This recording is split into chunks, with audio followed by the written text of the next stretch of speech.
एक छोटे से गांव में सावित्री नाम की बूढ़ी औरत अपने बेटे और बहू के साथ रहा करती थी। उसका बेटा धनराज खेत में काम करने जाया करता था और सावित्री रोज मंदिर जाती थी। एक दिन मंदिर में उसकी सहेली गोमती मिल जाती है। गोमती, अरे सावित्री, कैसी हो? ठीक हूँ बहन, बहुत दिनों बाद मिल रही हो। गोमती, हाँ, सुना है तुम्हारे बेटे की शादी हो गई है। सब कैसा चल रहा है? बहू कैसी है? सेवा करती है ना? सावित्री, गर्व से हाँ बहन, 2 महीने पहले ही शादी हुई है। मेरी बहू तो लाखों में एक है। घर के सारे काम बड़े मन से करती है। मेरी बहुत सेवा करती है। मुझे एक काम तक करने नहीं देती। रोज गर्मागर्म खाना सबसे पहले मुझे खिलाती है, फिर बाद में पति पत्नी खाते हैं। मुझे तो बेटी जैसी बहू मिली। गोमती, वार सावित्री, तेरा तो भाग्य खुल गया। अब तुझे किसी बात की चिंता करने की जरूरत नहीं है। गोमती वहां से चली जाती है, लेकिन सावित्री सोच में पड़ जाती है। मुझे जल्दी घर जाना चाहिए, नहीं तो बहू नाराज होगी। घर पहुंचते ही उसकी बहू रेखा गुस्से से बोलती है। आ गई महारानी, इतनी देर तक कहाँ थी?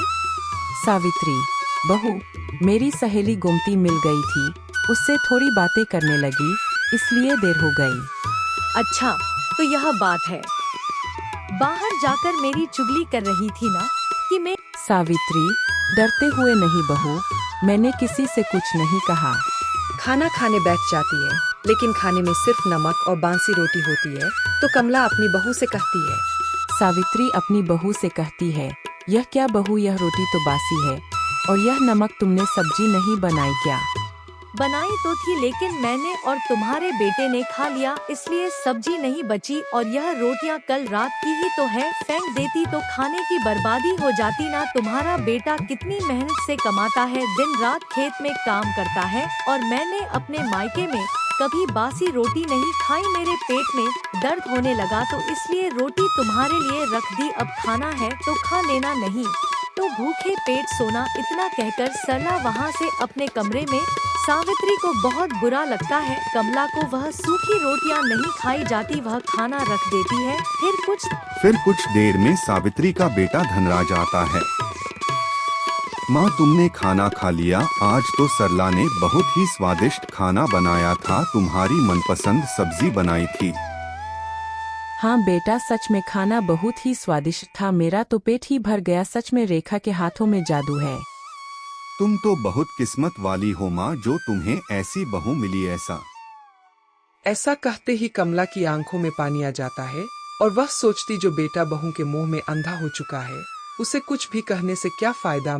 कुछ भी कहने जाऊंगी तो बहू मुझे ही 4 बातें सुना देगी कि मैंने पति पत्नी में झगड़ा लगा दिया।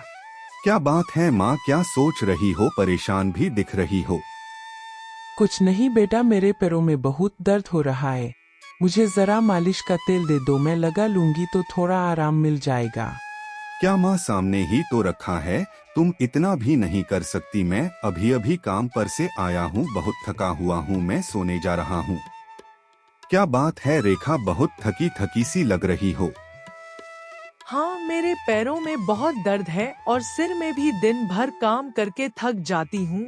आपका ख्याल रखना, माँ जी का ख्याल रखना, और उनकी दवाइयों का भी ख्याल रखना, और घर का काम। दिन भर मुझे बहुत सारे काम होते हैं। माँ जी का क्या, वह तो दिन भर सिर्फ आराम फरमा है, यह नहीं कि थोड़ा हाथ बटा दे।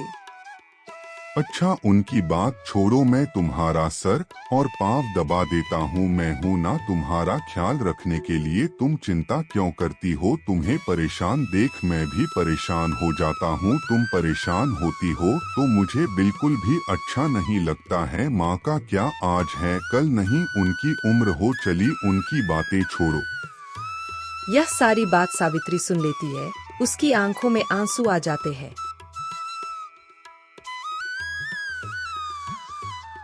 सुनिए जी, मेरे रिश्तेदार के यहाँ कल शादी है, मुझे शादी में जाना है। मुझे एक बहुत अच्छी महंगी सी साड़ी चाहिए, और कुछ गहने भी, मेरे पास बहुत कम गहने हैं।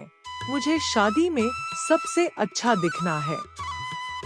रेखा, इतने पैसे नहीं है मेरे पास, तुम्हारे पास तो बहुत सारी साड़ियाँ हैं, उसमें से कोई पहन लेना। और वैसे भी शादी तो तुम्हारे बहुत दूर के रिश्तेदार की है, ठीक है, मत दिलाओ, मैं कोई पुरानी सी साड़ी पहन लूंगी। सोच लो, शादी में इतने लोग होंगे, मुझे पुरानी साड़ी में देख औरतें बातें बनाएंगी, आपकी ही बदनामी होगी। और अगर मैं नई साड़ी और बहुत सारे गहने पहन कर गई तो आपका ही नाम होगा कि देखो रेखा का पति रेखा को कितनी ठाठ से रखता है। लेकिन तुम तो जानती हो मेरे पास इतने पैसे नहीं हैं, इतने पैसे मैं कहाँ से लाऊं? मेरे पास एक तरकीब है, तुम्हें नहीं पता, लेकिन तुम्हारी माँ के पास बहुत पैसे हैं। वह कभी अपनी अलमारी की चाबी मुझे नहीं देती, आपको उनसे पैसे मांगने होंगे। मैं उनसे कहूँगा क्या, पर मुझे नहीं लगता उनके पास कोई पैसे हैं, उनके पास बस थोड़े बहुत ही पैसे होंगे। तुम उनसे कहो जमींदार को पैसे देने हैं जो हमने जमींदार से लिए थे। अगर उन्होंने पैसे नहीं दिए तो हम उन्हें घर से निकाल देंगे, उन्हें कोई अधिकार नहीं है। ठीक है, मैं उनसे बात करके देखता हूँ। एक दिन सरला सोचती है, इस बुढ़िया को मैं घर से निकाल कर रहूंगी, पर कैसे? कुछ देर सोचने के बाद उसे एक तरकीब सजती है, अब इस बुढ़िया को मुझसे कोई नहीं बचा सकता, यह तो गई। गेट के दरवाजे पर केले का छिलका रख देती है और फिर केले के छिलके से गिरने का बहाना करने लगती है। हे भगवान, मेरी तो इस बुढ़िया ने जान ही निकाल दी। अजी सुनो, जल्दी आओ, हे भगवान। रेखा की आवाज सुनकर धनराज और वहाँ आ जाते हैं। रेखा, क्या हुआ? तुम इतनी जोर से क्यों चिल्लाई? क्या बताऊं, जब तक यह बुढ़िया इस घर में रहेगी मैं ज्यादा दिन तक बच नहीं पाऊंगी। इस बुढ़िया ने केले का छिलका मेरे दरवाजे पर रख दिया, जिससे मैं फिसलकर गिर गई। नहीं बहू, मैंने कोई केले का छिलका तुम्हारी गेट के पास नहीं रखा, तुम मुझ पर झूठा इल्जाम लगा रही हो। माँ, मैं सब जानता हूँ, आप सरला से जलते हो, आपने जानबूझकर रेखा को गिराया है। नहीं बेटा, मैंने ऐसा कुछ नहीं किया। बुढ़िया इस घर में रहेगी या फिर मैं? जब तक यह बुढ़िया इस घर में रहेगी, जब तक मेरी जान को खतरा है, तुम्हें कहीं जाने की जरूरत नहीं है। माँ, अब तुम इस घर में नहीं रह सकती हो, बहुत हो गया तुम्हारा नाटक। बेटा, तुझे अपनी पत्नी की बातों पर यकीन हो गया, लेकिन मेरी बातों पर नहीं। मैंने तुझे कितनी मेहनत से दूसरों के यहाँ झाड़ू पोछा करके तुझे पाला पोसा, और अब तू सब भूल गया। वह सब मैं नहीं जानता। वह दोनों सावित्री को धक्के मारकर घर से निकाल देते हैं। बेचारी सावित्री का अब कोई सहारा नहीं था। सावित्री एक पेड़ के नीचे बैठकर रोने लगती है। वह भूख प्यास से तड़प रही थी। ऐसे ही 2 दिन बीत जाते हैं, लेकिन अब सावित्री ने अपना दम तोड़ दिया था। भूख ने उसकी जान ले ली थी, उसकी मदद करने वाला कोई नहीं था। ऐसे ही पूरे 25 साल गुजर जाते हैं और अब धनराज और रेखा का बेटा भी उन्हें उसी तरह घर से निकाल देता है जैसे कि उन्होंने अपनी माँ को निकाला। संगीत था और वह भी दर दर भटकते हैं और अब उन्हें समझ आ गया था कि जैसा आप दूसरों के साथ करोगे, आपके साथ भी वैसा ही होगा।